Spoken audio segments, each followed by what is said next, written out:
TradingNut, episode 52. And then I look at that for 7 seconds. On all of these 3 charts, I just look at it without brain at all.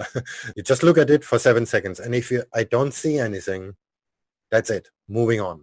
No trade. The market's going to do something. Your job is not to fight it. The market never, ever runs away. It's always there. That personal diary of trading will make you a much better trader than... I could be right about the direction, but wrong about the trade. Don't focus on the monetary side. Trying to make too much money on a trade is what I have seen killed every trader. Your losses offer you some of the greatest insight you can find into your mistakes. Relax, learn the process. Candlestick pattern trading is a freaking trap. Don't be in a rush to become a millionaire. Let the market tell you what the market wants to tell you. This podcast is not financial, trading, or investing advice of any kind. What's up, traders? Welcome to the 52nd episode of the TradingNut podcast. It does remind me of my old podcast, 52 Traders, where I wanted to interview 52 guys, or one a week, for a year. It took a little bit longer than a year, and this 52nd episode has taken a little bit longer than a year as well. So the TradingNut podcast has been going for just over a year, probably about a year and a month, I think. And it does make me take stock, sit back and have a look at how things are going. What I notice is that I'm nowhere near where I was with the 52 Traders podcast with TradingNut. The irony is, I think it's better. I think the content is actually better. The guests are better. The experience that I'm bringing as a podcaster is better. But for whatever reason, the numbers aren't there. And I'm not too sure why. I think it could be the fact that the podcast space has just been inundated at the moment with everyone doing a podcast. I mean, I'm starting up another podcast just in a different niche, which I'll tell you about when it goes live in the next week or so. But yeah, look, it's becoming more competitive now. Which means I need to look at the numbers a bit more closely and see what's going on and see if this thing is viable to keep going even. So, guys, I need your help. I need your help to get the word out there about the TradingNut podcast. Look, this is great free content that you can post in your Telegram, WhatsApp, forums, anything you belong to, anything you are a member of, an active member of, and regularly, when these episodes come out, just post them. They're great free content for anyone who's into trading. You'll get to learn not just about that trader and their journey, but obviously about, how they approach the market from a more technical point of view, technical analysis. We've got stock traders, we've got Forex traders, we've got futures traders. All these episodes are great to share on your channels, social networks, etc., trading groups, whatever it is.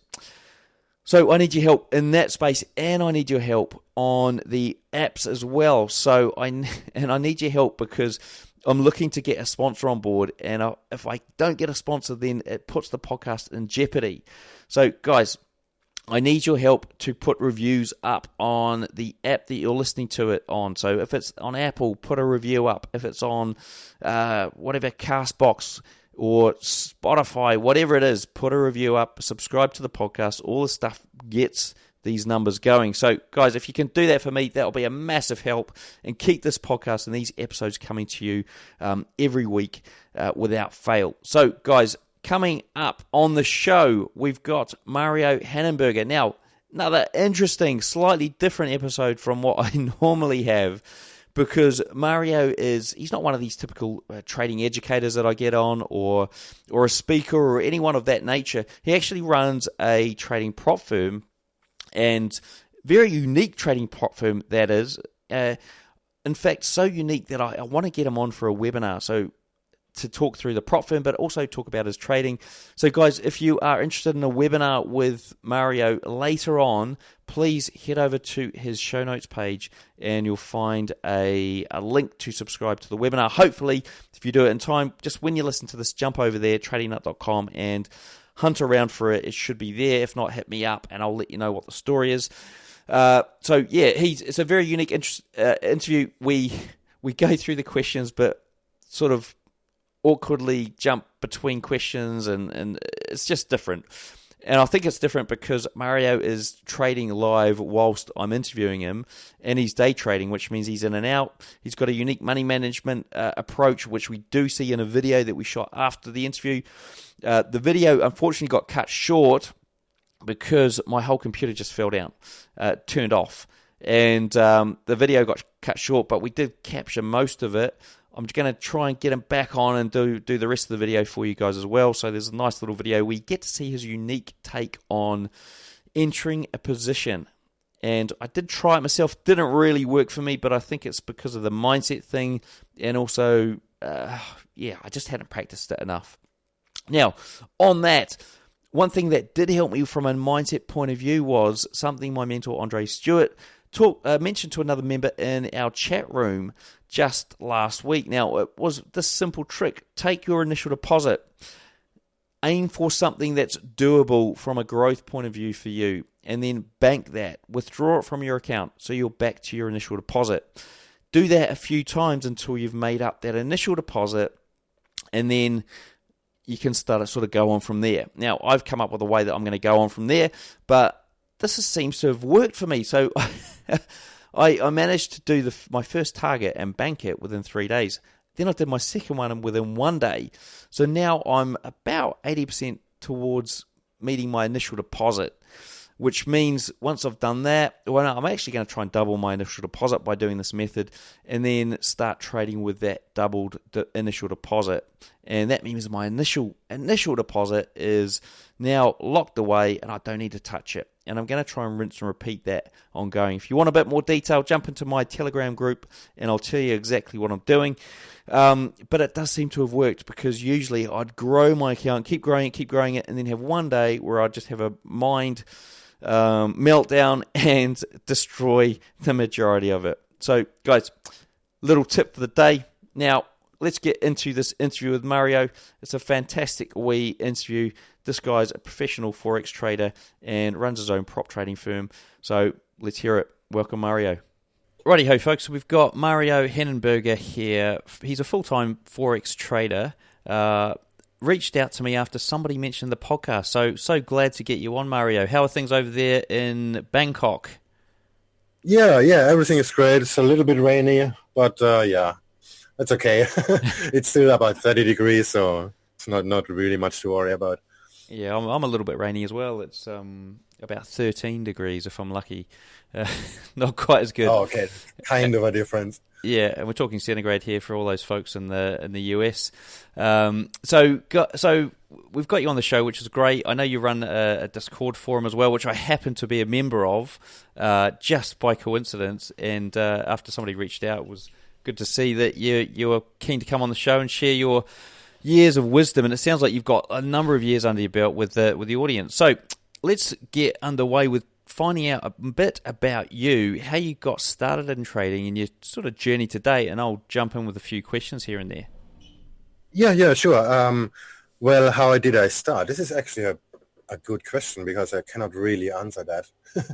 I mean, I can, but like I while I was still studying for electronic engineering, I run a BBS system, like pre-internet stuff. Where you have to dial up and talk with people. And then, so this topic came up about trading stocks. This was completely stock related. And then I found some people that actually traded on the,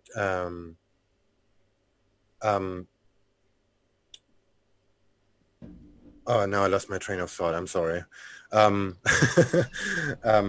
In Chicago, commodities, mostly coffee, juice and stuff like that, grain mostly, and then that's where I came in, because I had you have some physical, not physical, like there is some real reality behind it, because you're trading stuff that's actually there. Farmers make it, so you can grasp it in some way, because I had never had really a connection to stocks, and that's how I basically started to trade. But this was completely different. There was no charting. I mean, there was charting, but it's not like the internet. You just download some software and then you get your charts. Well, what I did back then was completely different. I actually called the broker twice a day, and I made point and figure charts on this math papers you use in high school to do mathematics. That was my first experience about charting, basically. So in my evening, because I was back then in Germany, I called the broker and placed the orders. And these orders, they had basically like half a day slippage because they're going to execute it at the next day. God, incredible stuff, eh? That was kind of interesting journey, comparing it to today where people just getting crazy because they're having like 2 pips slippage in Forex. And I just said, dude, like I had half a day slippage and I didn't care. This is just about how you do it. Then there was I had a very, very large loss on a grain trade, but I forgot already when that was.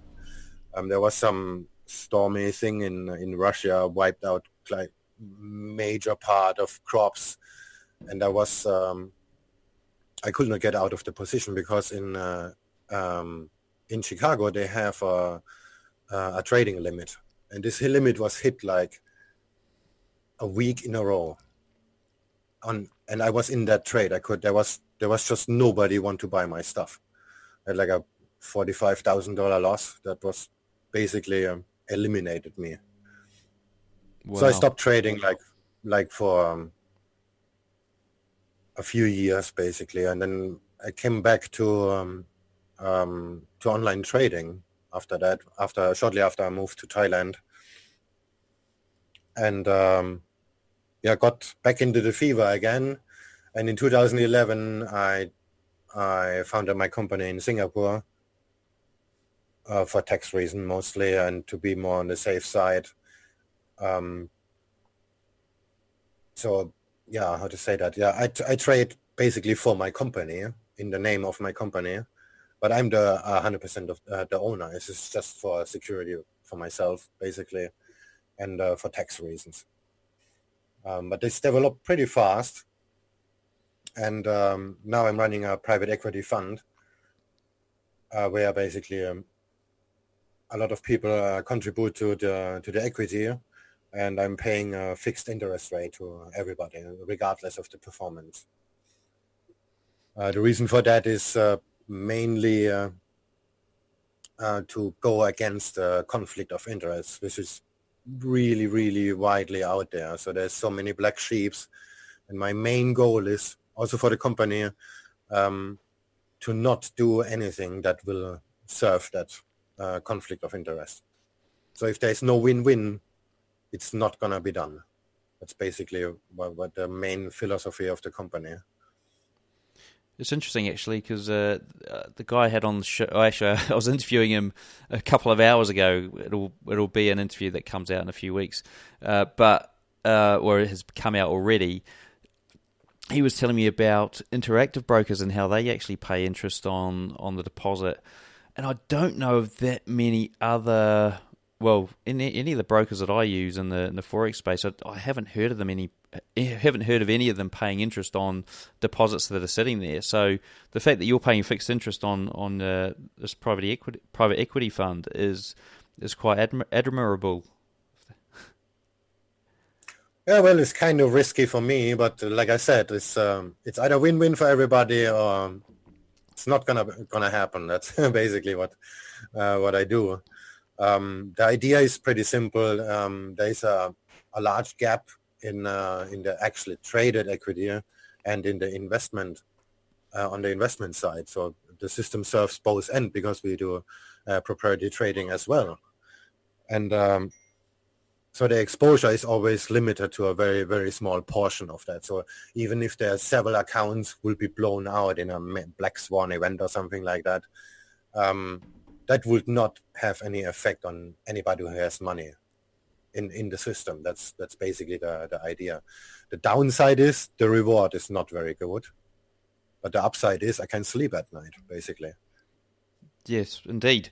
And so, look, let's dive back into your journey. So you sort of seem to make this leap from having a bad loss, taking a break, jumping back into currency or online trading at the time, and things just started going well. I mean, what did you do differently the second time around? Nothing, actually. I did what everybody did, downloaded a software, first it was web-based, go into binary options and all this. So I went down all the rabbit holes, basically. I blow a lot of accounts. I blow a lot of money away. And so I learned the hard way, just like everybody else, basically. And well, back then, the trading, especially with commodities, this was all cash-based. Well, it's not really cash-based. You have some sort of credit with the clearance, but well, you have to pay what you order in cash. There's basically no leverage, and the leverage is actually what is the only thing that's really different. And the next thing what is different is it's more or less technical. There's very little fundamentals coming to it if you do day trading.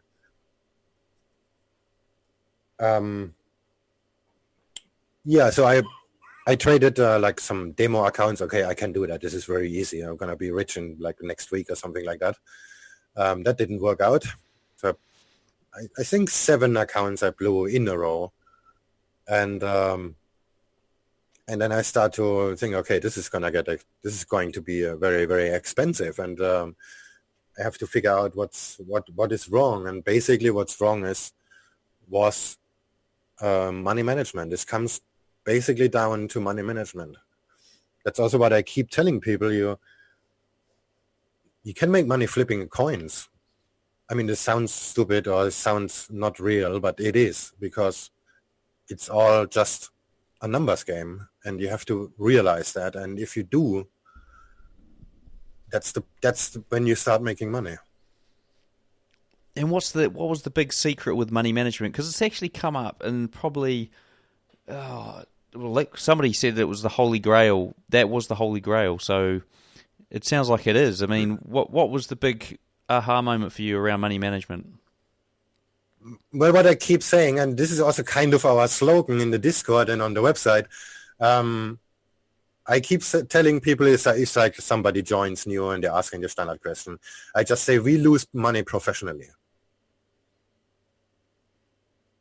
So it's the bottom line is, don't focus on profits. Always focus on your losses, because making money is easy. You don't need help to make money. You just watch the price go up and you take profit at some point. That's it. There's nothing you have to do to make that happen. I mean, you just wait until take profit happens or the level happens where you exit the position or whatever. But there's nothing you have to do mentally or physically or whatever to reach that. But if you're in a loss, you have to make sure you're not doing anything wrong. This is where the work starts, when your positions go wrong. And this is what you have to master. That's why I keep saying lose money professionally. Because making money is easy. Keeping the money is hard. And so from a managing, is it managing money, or is it managing emotions whilst you're in a drawdown? What are we talking about here? Technically, it's managing money, but it's more like managing emotions. And I have I don't want to brag, but I have a pretty solid way of doing that by removing everything that is related to money. I mean, to financial. I don't see a dollar amount. Like, I'm in a trade right now, and I don't see how much I'm in profit or I'm in loss at all. I only see the chart. I see my average price, and I see where my limit loss does occur. Well, it's not actually true. It's where I'm getting close to my limit. Let's put it that way. Okay, and you don't even see actual price once you're in a trade. Is that what you're saying? You see sort of an average of price, or the moving average, for example. No. I mean the average price of my position, because the position I'm in right now. Let me just have a look. The position I'm in right now has 11 positions. So it's one trade. Right. I had one idea, but I scaled in 9 times. I had 2 limit orders before Tokyo opens, and I scaled in 9 times. I have a total of 11 positions. And all I see is a very tiny green line on my chart where my average price is. Right, I'm with you. Because if you see the individual lines, like on MetaTrader or on most of the platform, you have a horizontal line, and then let's just assume your trade doesn't work out, and then you start making exiting positions because they are green. So let's just exit this one position, break even. So it's gonna make you feel better, but this is very, very bad to do, because you're gonna make your entry and exit decisions based on the color of the number you see on your position list, or either if it's positive or negative. So this is where the psychology comes in, and I removed that completely by not seeing these positions at all. And so in terms of, like, say you only got one position on, or is it never a case where you've just got one position on? How does it work then? Almost never the case that I have one position on. But let's just assume I make one trade. There's one position. This will be the same. The average price is then exactly at where this position is. Right. Because there's nothing to average. It's just one order. So you discovered somehow that money management was the key, and obviously controlling your emotions around that was key as well. So can you elaborate a bit more on how that sort of came to fruition for you?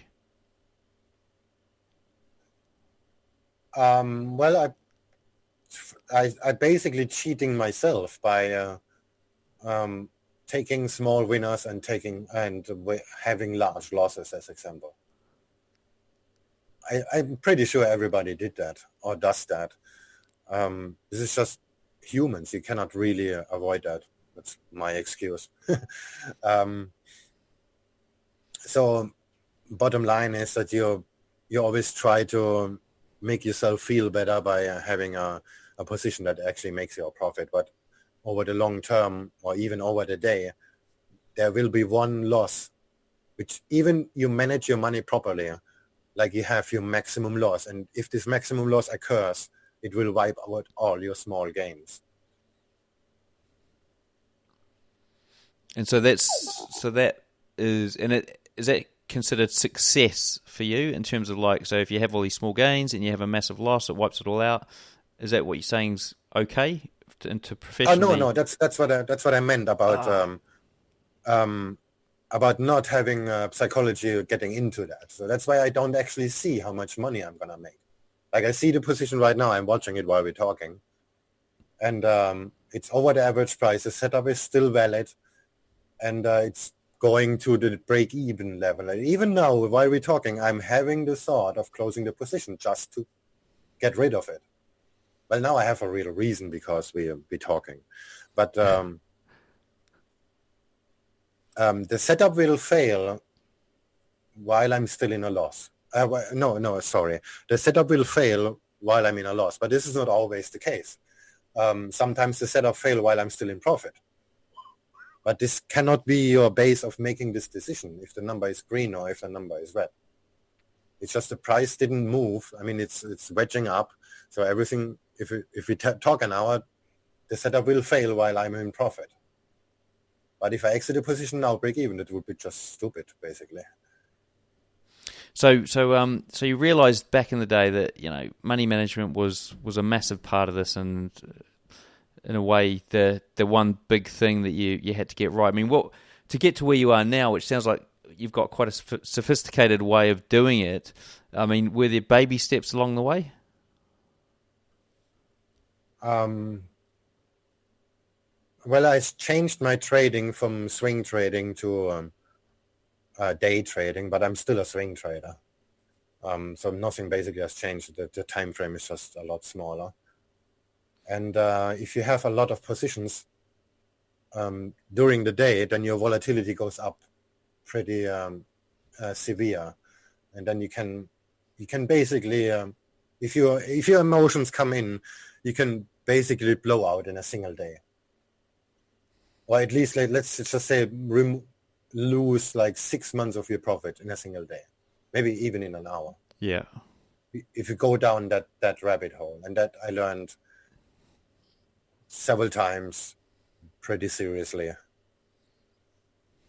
So that basically made me change that. And so like, what was the first thing or improvement you made around your money management?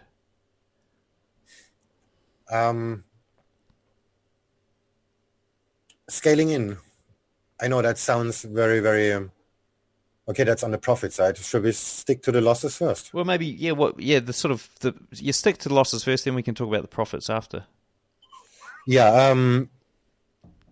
Well, you have to be strict about yourself, and then find a place where you're wrong.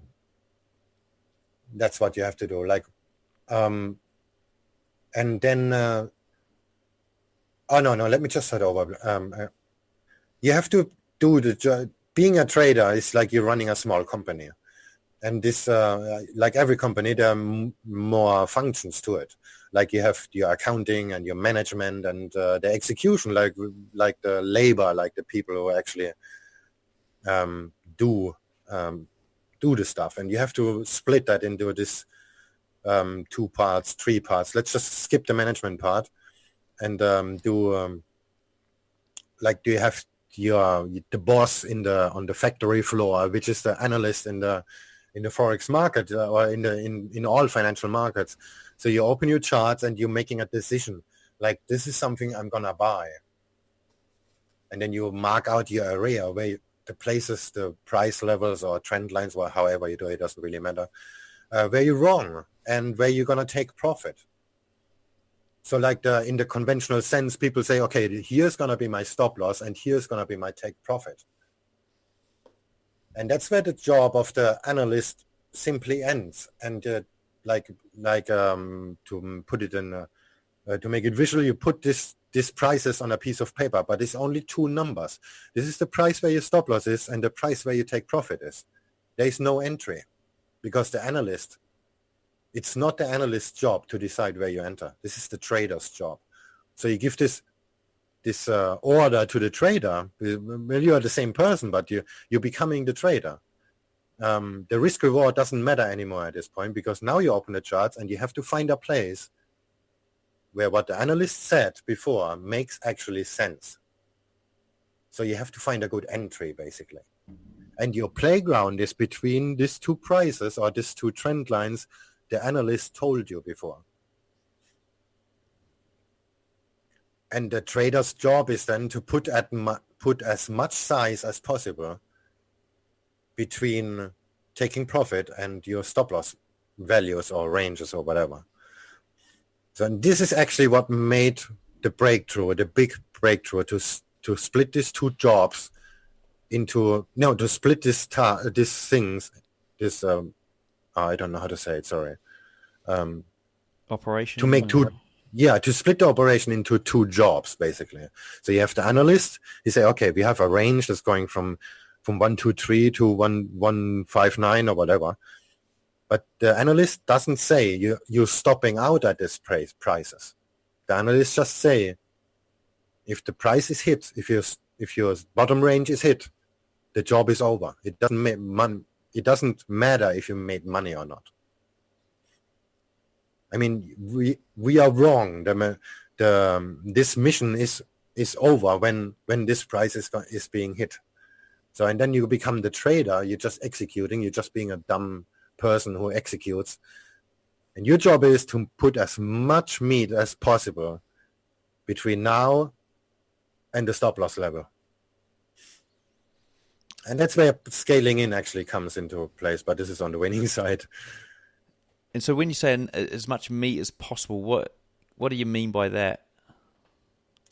Well, if I show you the charts later, you're going to see there is a major difference between sizing on a small range. You can make like 3 times the money you make if you scale in properly. Let's just say, okay, let's say the price is in the middle of the range, like the analyst job said, okay, we have a nice range. This is going to play out to the upside. So the bias is to buy it. And then you become the trader, and then you see, okay, the indices are opening weak, so we're just going to wait until the price drops to the more towards to the bottom of the range, which is, in the conventional sense, your stop. So what I'm basically saying, you have to enter as close as possible to your stop. Yep. Okay. And this is actually what most people do wrong. Like they analyze the situation, and let's just say we are 2/3 up and 1/3 down. So they enter right now, which is not wrong. I do that too. You enter right now because it looks good. And then you have your stop and you have your maximum loss occurring at this stop. And this is where things go wrong. I mean, it's not wrong doing it. It's just not really a very sufficient way to make money. I do that too. Like I see, okay, this is a really good setup. I'm going to buy it right now. But the position will be so small, it will have zero impact. Okay, cool. Well, look, because I'm going to wait until the price going to go down, and then I'm going to start scaling in. And this is where things get very, very, what I do is going against what everybody is teaching and preaching, scaling in a loss. This is the key to make money. Right. So the key, sorry, I'm finally with you. So you're saying the key to making money is scaling in a loss? Yes. But there is a difference in doubling down until you go green and scaling in to get yourself into a better price, to get yourself a better price. I have actually tried that in the past, and to really good effect at points until I didn't stop scaling in a loss, and I didn't have a maximum get out clause. It was like just carry on until you essentially just destroy yourself. Yeah. Okay. And then I stopped doing it. Suicide. Yeah. So you're saying that was the strategy that essentially sort of got you moving forward in terms of your progress. Yes, that was day and night difference, because I stopped. I skipped the process into two parts: analyze the situation and executing on it.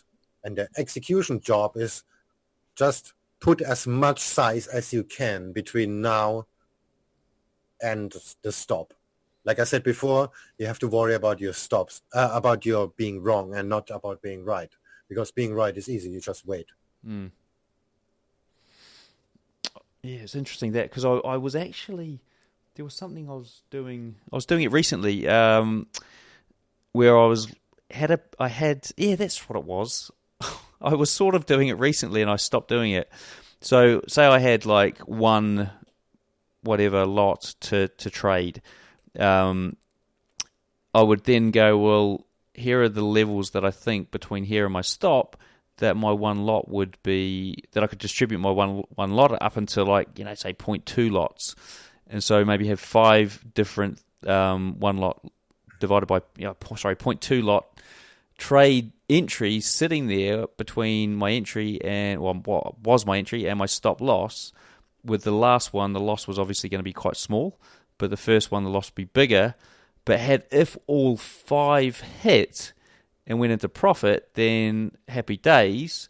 If all 5 hit and went to loss, I wasn't losing the full position. I was losing part of it. Is that the theory? Yeah, but all you have to do is turn it around.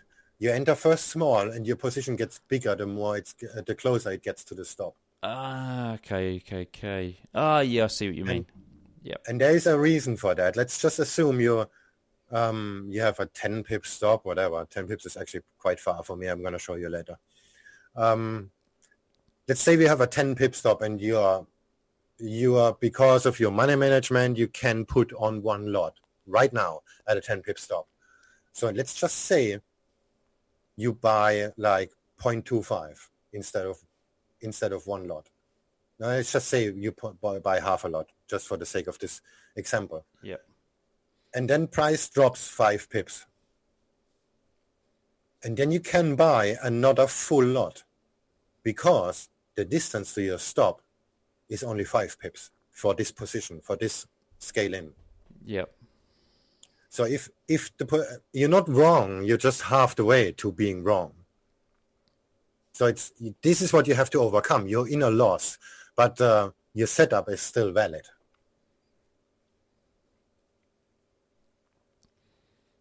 That makes sense. Yep.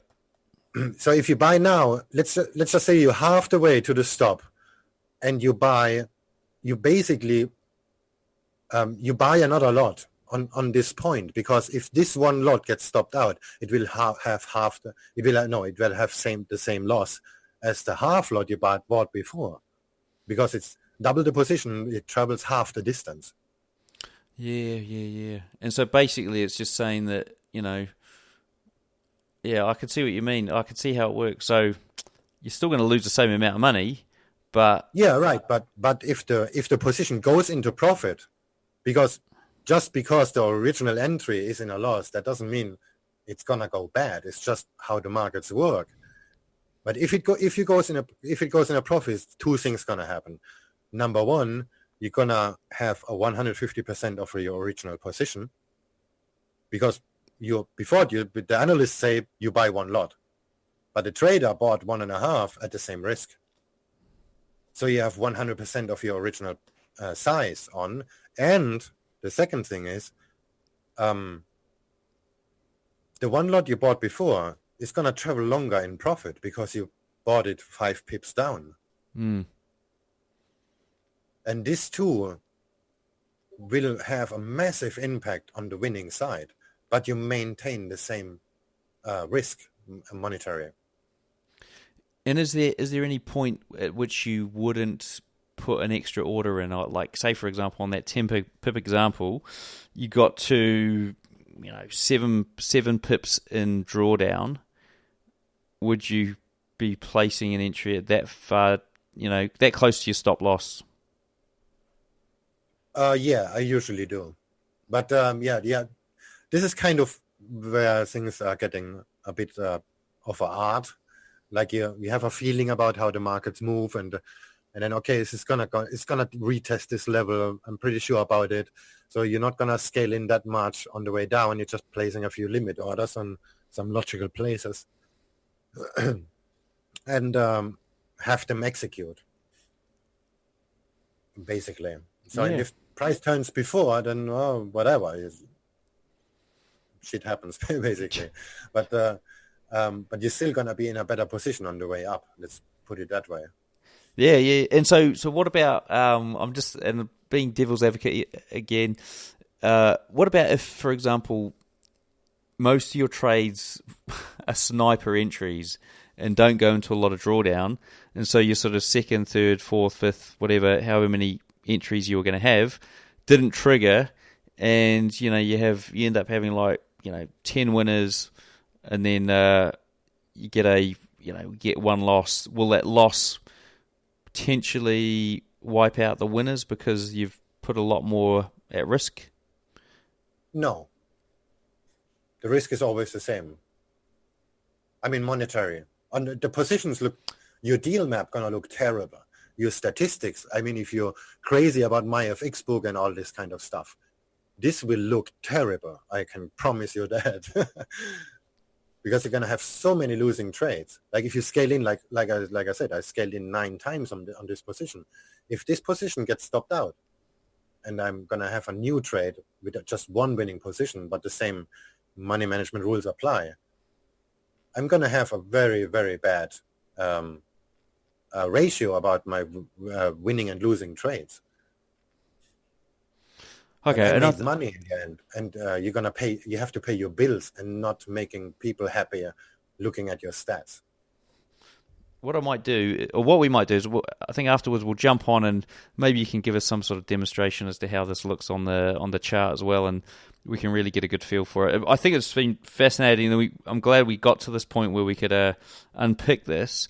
I've got a ton of other questions to go through, though, I'm afraid. So we're gonna veer off this subject, which we've done to death, and move on. So do you want to talk through what instruments you're trading these days? Since the last 3 years, well, maybe longer, I trade Australian dollar, Japanese yen, and Singapore dollar most of the time. A little bit of pound, like right now I'm in pound yen, but this is gonna fail. It just went below VWAP, so it's gonna go down. But yeah, that's the majority. I avoid trading the US session entirely. Oh, that's interesting. Why is that? Because it's just noise with a lot of volatility. And volatility, this is also something I keep praising, and like 99% of all the people's gonna say this is nonsense, but volatility doesn't make you money. It's just feeding your ego if you have like 100 pips. Also, counting pips doesn't make you money. Right. The money management makes you money, is that right? No. I mean about volatility. If you, like, if I enter in the Asian session on let's just make a real example, like Australian dollar, Japanese yen. If I'm trade a VWAP reversal on Australian dollar, Japanese yen, I maybe have a 1.5 pip stop. So, and then people say this is not possible, but it is. But I'm gonna show you later. And then I exit the trade maybe with a 6 pip profit, but this is a 1 to 6 risk reward. It's gonna look bad on Instagram, I can promise you that. But I made like $2,000 in 5 minutes. So what's the point of making 200 pips? Yeah. I'm hearing you. Okay, we'll use that. We'll have that example on the video as well. Right.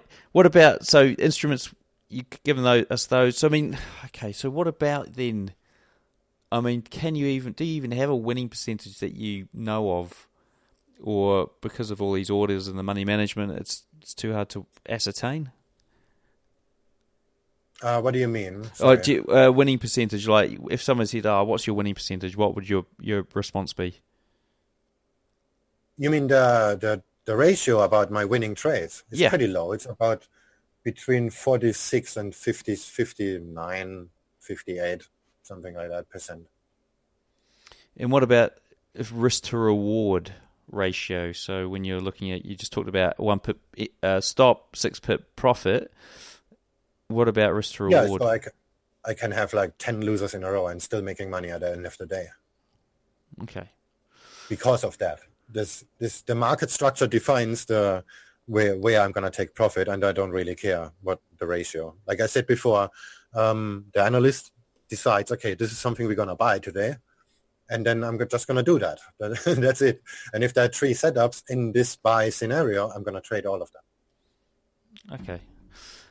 And so how many trades a day are you looking at taking? It varies between, let's say, 2 and 5. Sometimes it's more, sometimes, let's average around 3. I mean, trades, like setups, not trades. Setups, yeah. Okay, and so how do you deal with the 3 trades over, how long are you sitting at the chart for? Yeah, that's kind of a problem because I have an ego too, and I don't like to lose money.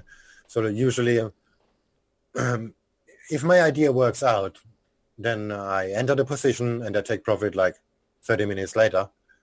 But if it doesn't, it can take all day or longer because I don't like to lose. But this is something I have to stop doing, honestly. Like right now, pound yen is below the VWAP now. It's not lost, but this is considered already a bad trade. Because my rules say if the price below the VWAP, I'm going to sell it, but I'm still buying it. 2.6 below, actually. So while we're talking, I'm looking at this chart, and I'm having a chart of US dollar, pound dollar, sorry, and the Nikkei index, and this looks like it's going to go down pretty solid. Okay, well let's I already had a sell signal on this on pound yen, but I'm still in the position. So this is something you should not do. So well, maybe we can play out where this ends up by the end of the show. I don't know if it's going to if we're going to last, but so how does your typical trading day look? There's something about the analyst part I will quickly go into. Humans are very good in pattern recognition. Like what everybody is preaching is basically wrong, because if you look long enough, I'm sorry, I didn't mean to say everybody is wrong. I just mean the interpretation is most of the time wrong. Humans are extremely good in recognizing patterns. So you open any chart of any asset, it doesn't really matter what it is, and at some point you're going to recognize something worth trading. And this is also something that changed my trading dramatically by having a 7-second rule. I mean, it's 7 seconds for me, but for somebody else it's maybe longer or shorter, but that's what I do. I opened I have one dedicated monitor where I can see all the assets I'm trading. They're very tiny charts, and all I see is the price and the VWAP, because I trade VWAP reversals. They show about 150 candles, something like that. So it's very, very, the range of information is very small. I just see, okay, there is going to be a setup in a minute. And then I open it on my trading chart, on my trading screen, where I see simultaneously the 4-hour chart, the 30-minute chart, and the 3-minute chart. And then I look at that for 7 seconds. On all of these 3 charts, I just look at it without brain at all. Let's put it that way. Like, you just look at it for 7 seconds. And if I don't see anything, that's it. Moving on. No trade. Ah, okay. Because if you look longer at it, you will find something that is worth trading, but it's actually not. It's just you doing what humans doing perfectly, is pattern recognition. If you look long enough at something, you're going to find something.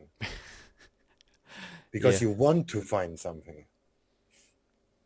I mean, this is actually very tricky, because you're not wrong. The pattern is really there. It's just not going to work out, because there's some other factors coming to it. And this is where it's going to get tricky, because what I'm saying makes no sense. You look like an hour on something, and there's the perfect head and shoulders. You figure it out after looking at an hour on it. You make like 1,000 trend lines, and then, oh, there it is. Why I didn't see that earlier? And it just doesn't gonna work. I mean, this is my experience. But if you open a chart, you see the 3 major time frames, the 2 major time frames, 30 minutes and 4 hours, or whatever it is for you. And then, okay, this looks really good. And then you go to the 3-minute chart and you find a good entry to actually trade it. It makes a lot of sense, actually, because there is often times that even myself, I'll get stuck on a chart, and then it's like, why am I not moving to the other charts to have a look to see what other, is there a better opportunity, or getting stuck early on when I'm going through a whole bunch of charts and then not giving I suppose finding something early on. And then later on, when I've gone through maybe 20 pairs or whatever, it's like, now I can't find anything. Now I'm being really picky. And it's like, well, the stuff I picked originally was actually not even that good. But it was just that sort of fear of missing out creeping in. So is that your 7-second rule sort of summed up?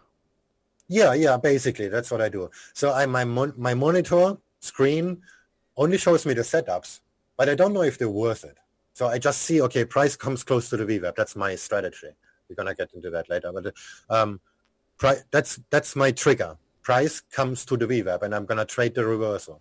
So I can see that on my monitor.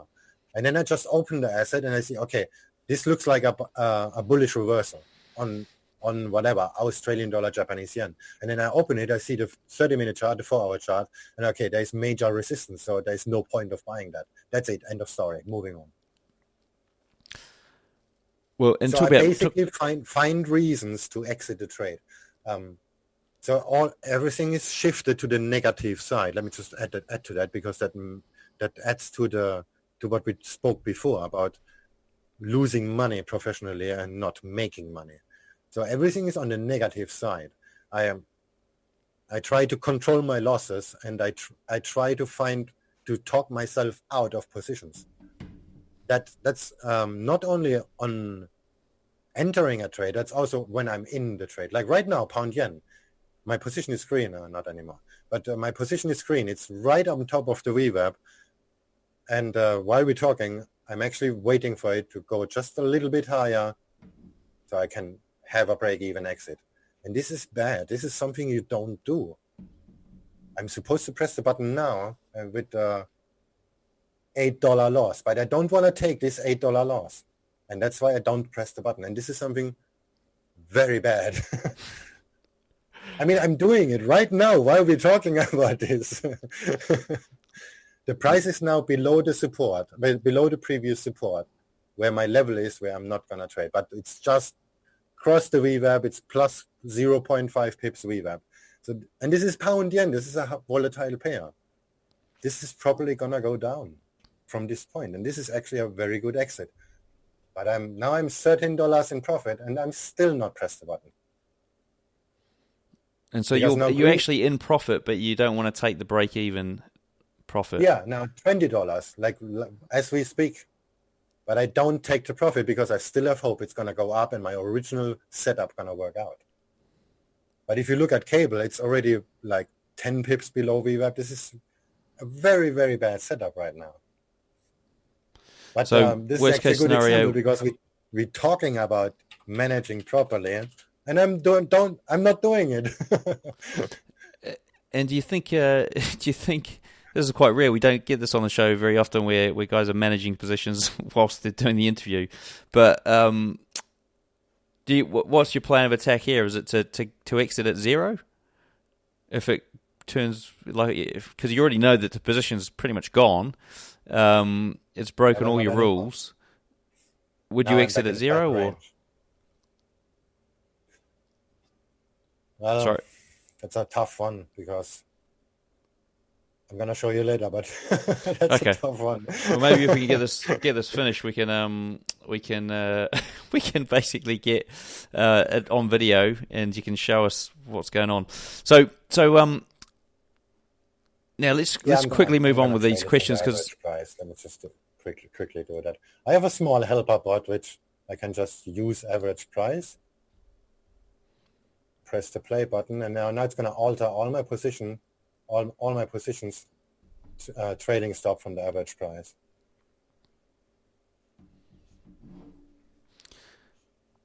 So this is because this position is basically failed. Never mind. I'm just going to take profit here. There we go. Never mind. Hopefully I'm not going to have to do too much editing of the show. I don't like doing the edits of the podcast. So anyway, right, let's move on, guys, because we've got tons of questions to get through, and we're almost out of time.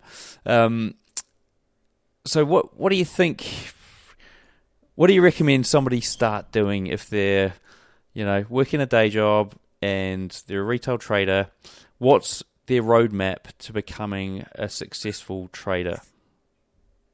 Two things. You have to find something. You have to find the Holy Grail.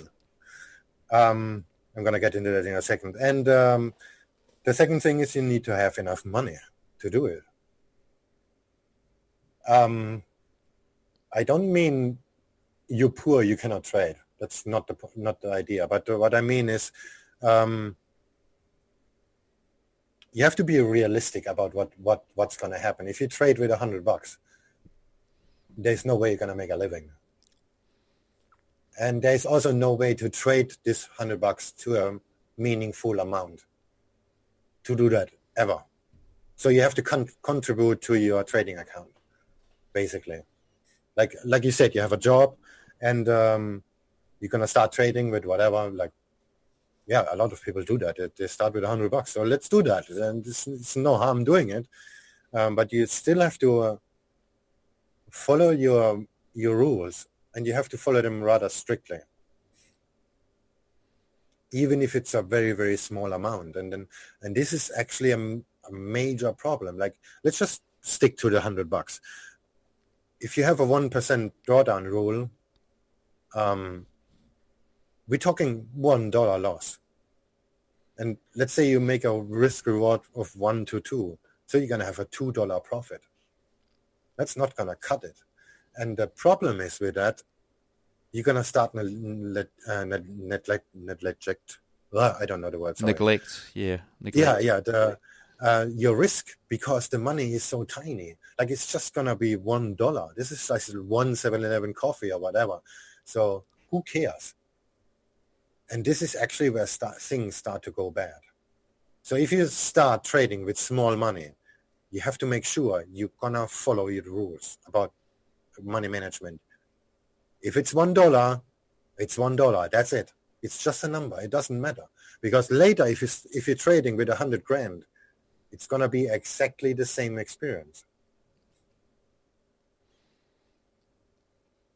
So if you're basically teaching yourself to ignore this one trade because it's just $1, you're going to do exactly the same if you trade with 100 grand.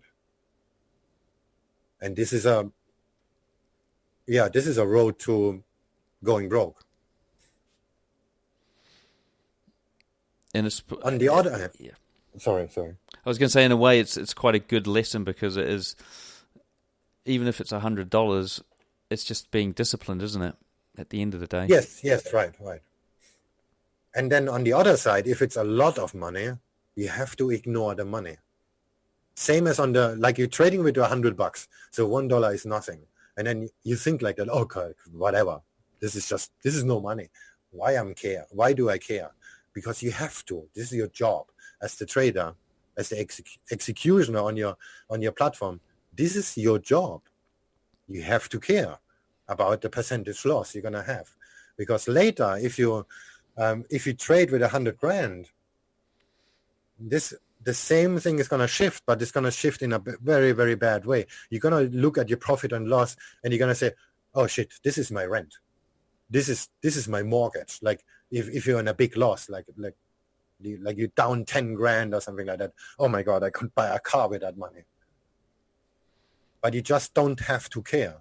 Okay, if you trade with 100 grand and you're down 10 grand, you're doing something fundamentally wrong. But this is just for the sake of the example. Like you're always putting the money in some things you can buy, and you never, ever, ever can do that.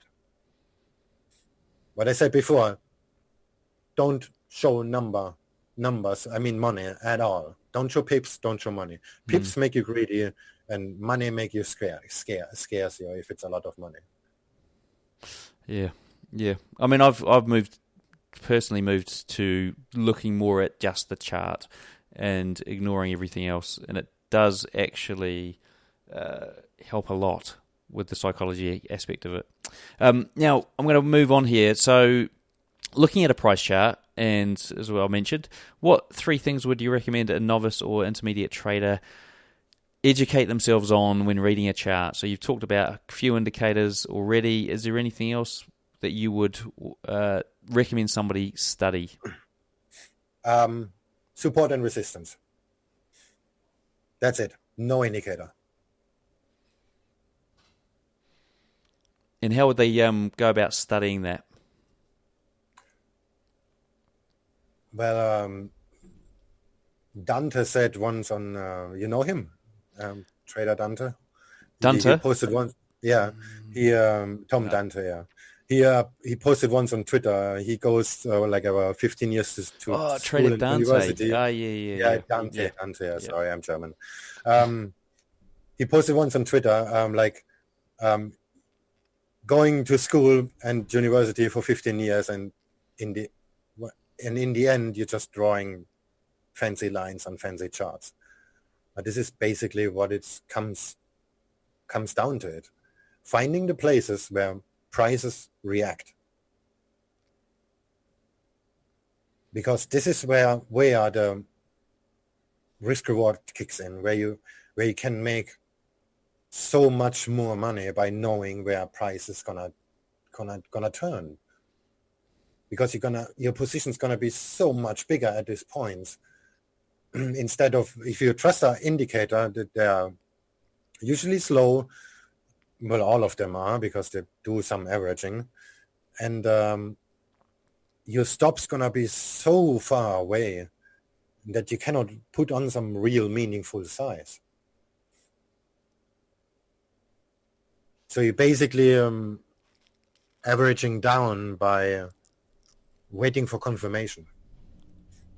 No, that's wrong. You're always trading an average instead of your full potential, because you're waiting for confirmation.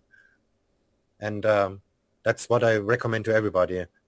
Don't wait for confirmation. If you think price is going to turn here, buy it. I mean, why you doubt yourself? Why you waiting for confirmation? Sure, you're going to get run over a lot more, but this is where you talked about before. You have to be good in losing money. And if you get run over, that's where you lose money. And you have to be good at that. You say, okay, if this price holds, I'm going to buy it. So buy it there. And if it breaks and you get run over because there's some news event, some fundamental reason, some Trump tweet, whatever, it doesn't really matter. It just didn't work out. Move on. Yeah. And a lot of people struggle with moving on, because moving on might be another day away. So they've got to sit with that loss for a whole day, which I think is... Oh, yeah, that's true. Is a benefit of somebody who does it full time, where they know that, well, I don't need to wait a whole 24 hours or whatever it is. I'm in it, in the next 3 hours I'll be back on the charts again or whatever, with other opportunities. So yeah, it's something to think about if you're not a full-time trader, how you're going to deal with that waiting and the patience and knowing the fact that, you had a loss to end the day or whatever it was.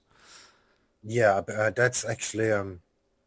like everybody says, waiting till price comes to you, blah, blah, blah.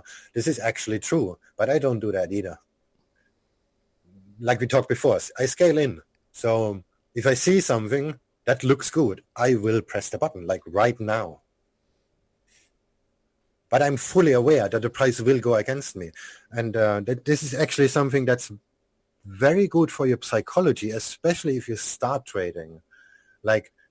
Because okay, let's just say you're having a setup, you're executing it right now, like everybody does that starts up trading, and you position your stop and you position your take profit, and then price goes immediately against you because it's going to test the support or something like that. And it's going to make you feel bad because you're going to have a red number or a negative number, and this makes you feel bad. But if you place an order right now and you actually want it to go against you because you're going to buy more if it does, that's going to work positively on your psychology a lot. I mean, seriously, this is going to be the game changer. You buy something and you actually want it to go bad, because if it goes bad, you're going to buy more. Yeah. Yep. Yeah, I've done that before, and actually you are right. It's like I want it to go higher into my loss to trigger that second order, because then I know that I've got a bigger position going in my favor, and everything still looks green. So you're right. It is good for your psychology. This is a major change in if you think like that. Like, you place the order, and then come on, get down there. I want to have this support, and I'm gonna buy it big. I mean, big in relation to your overall risk. You cannot just double down. That's also something you cannot do. But yeah. Right, I'm going to dive into the quick fire round here, because we're knocking on the door of the hour mark.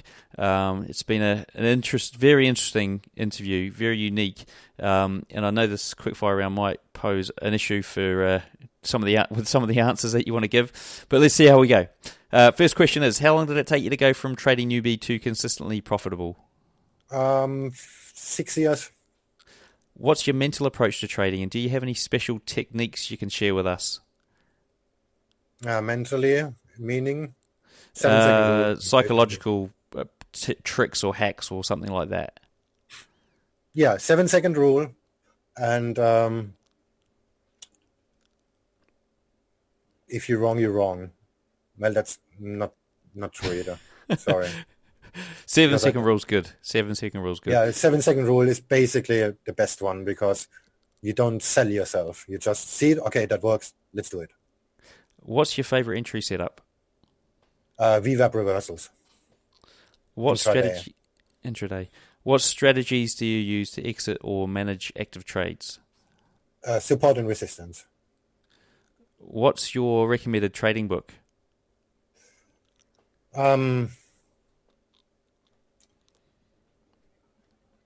Trading for a Living is a very old book. It's, let me just look it up. Is that Mark Douglas? No, just a second.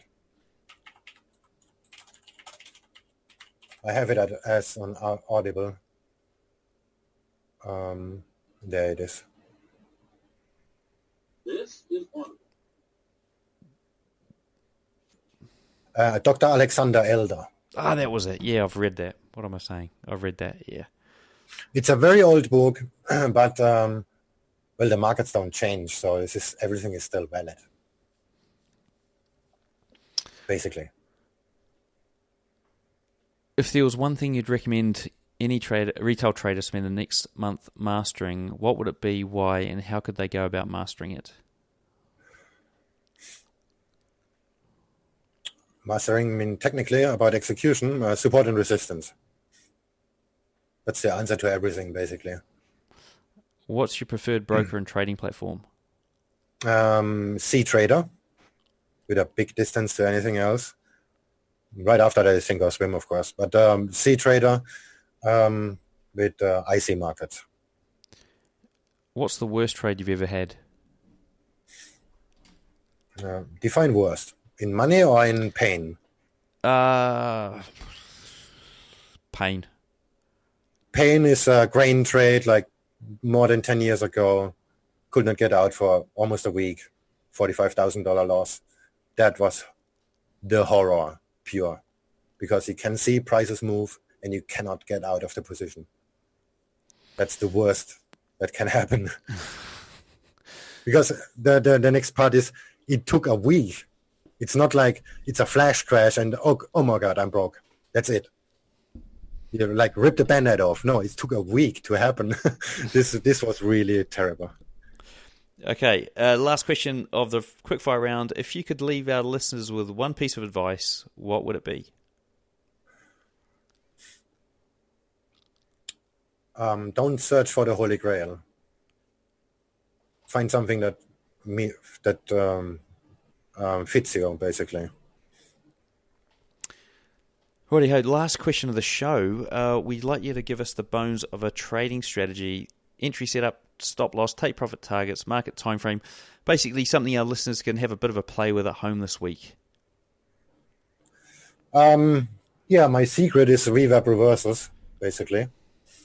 What I'm doing is, if you need, of course, to have the VWAP indicator. Now we are back to indicators. I said before, I don't recommend indicators, but I have them. And one of my strategies is trading VWAP reversals, which basically cuts down the range in half. But this is just what I do. But price comes from above back to the VWAP, and I will buy it as close as possible to the VWAP. If price crosses below the VWAP, it's just a failure. Okay, it's a loss. It's a lost trade, and you just accept that. So it's trading the bounce from the VWAP, and the reason why I'm doing that, and this is going to cause some bad feelings among maybe listeners. The VWAP price is where you put where big people, the big boys, like they say, execute, and that's why I execute there too, because I know that something is going to happen at this price. So my chance that I'm going to immediately in a profit is extremely high. Oh, that's interesting. Didn't know that. And that's why I'm not playing the whole range. The VWAP is usually in the middle of the range, and so I'm buying there instead of waiting it to break and waiting all day it to actually it to happen. I buy the VWAP reversal and I exit at the nearest support or resistance. Cool, brilliant. Look, we're going to jump on the YouTube video after this. So before we wrap up here, what's the best way for the traders to get hold of you? Our Discord or the website, SwingFish.trade. This is a non-profit community. Everything is free there. I try really hard to remove completely the conflict of interest. I even pay back, these rebate systems. I'm doing the same with my company. If you're a member in our community, you get 100% refund of all the IB profits my company makes, which essentially gives you a 17% trading discount on the fees. Nice, brilliant. Well, look, a big thank you to Mario for sharing with us today. Everything we've discussed here, along with all the links, are in the show notes. To find them, simply search for Mario in the search box on TradingNut.com. Until next time, I wish all my listeners trading happiness and success. All right, there we go, folks. Interview with Mario Hennenberger done and dusted. Now, if you do want to watch the video that we shot after the interview where Mario walks through how he actually enters a position, and hopefully we can get the end of the video done before I release this. So if not, it'll be a sort of cut short video based on my computer falling over at the end. Now, please do head over there to the TradingNut.com site and you'll find that video there most interesting.